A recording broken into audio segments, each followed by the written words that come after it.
ریت ہی ریت ہے، دور دور تک پانی کا کوئی نشان نہیں۔ یوں سمجھیے جیسے یہ ریت کا سمندر ہو اور نہ کوئی سایہ ہے کہ دھوپ سے بچا جا سکے۔ ریگستان میں پانی کی کمی کی وجہ سے کوئی بڑا درخت نہیں ہوتا، البتہ یہاں ببول کے کانٹے دار درخت اور جھاڑیاں ضرور ہوتی ہیں جن کا کوئی سایہ نہیں ہوتا، نہ کوئی پھل نہ پتے، بس کانٹے ہی کانٹے ہوتے ہیں۔ ریگستان میں جب مٹی یا ہوا کا طوفان آتا ہے تو سب کچھ تہس نہس ہو جاتا ہے۔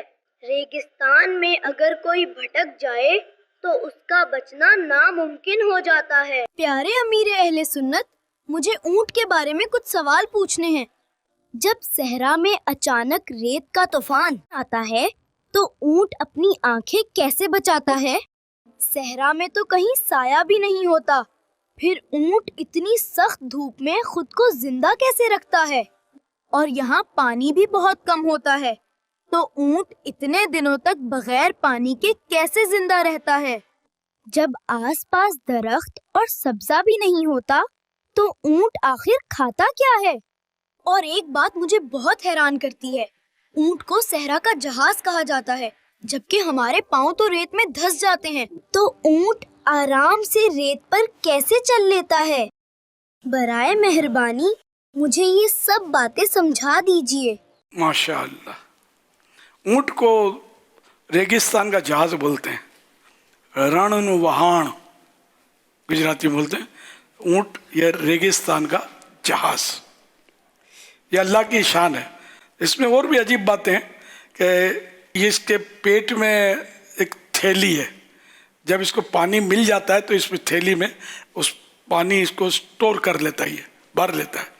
پھر ریگستان میں اور اسی بیابان میں جب پانی نہیں ملتا تو اسی سے یہ پانی حاصل کر لیتا ہے۔ یہاں تک کہ پانی نہیں ملتا اور جان پر بنے یا بہت ضرورت پڑے تو اونٹ والے جو ہوتے ہیں وہ اس کو ذبح کر کے اس تھیلی کا پانی استعمال کرتے ہیں کہ وہ پانی جو ہے وہ صاف ستھرا ہوتا ہے، یہ پیتے ہیں لوگ۔ اور یہ ریت میں نہ یہ دھنستا ہے، جیسے کہ وہ دھول اڑتی ہے، ہوا چلتی ہے، تو یہ آپ نے اس میں دیکھا اپنے پپوٹوں سے آنکھ کے ریت سے خود کو بچا رہا تھا۔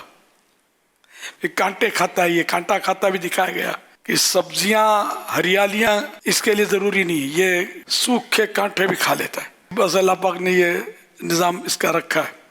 اور جانور جو ہیں وہ زینت کے لیے پالے جاتے ہیں، یا کھیتی باڑی کے لیے، یا بوجھ لادنے یا سواری کے لیے، یا دودھ یا گوشت کے لیے اونٹ میں یہ ساری چیزیں موجود ہیں۔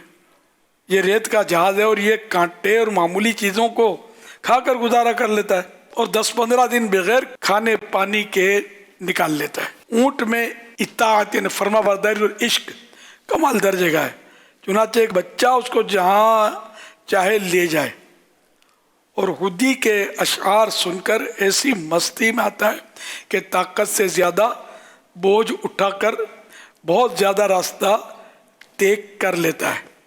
یہ خودی ایک مطلب یہ نغمے ہوتے ہیں اس کے، جو اونٹ کے ساربان ہوتے ہیں، اونٹ چلانے والے، اور یہ لوگ کوئی مخصوص اپنے راگ میں یہ بولتے ہیں کچھ ترنم میں، تو جس سے وہ اشعار پڑھتے ہیں تو اس سے اونٹ کو تان چڑھتا ہے، مستی آتی ہے، اور پھر یہ کہ وہ زیادہ بوجھ لے کر بھی زیادہ راستہ طے کر جاتا ہے اس میں مست ہو کر۔ صلو علی الحبیب صلی اللہ علی محمد۔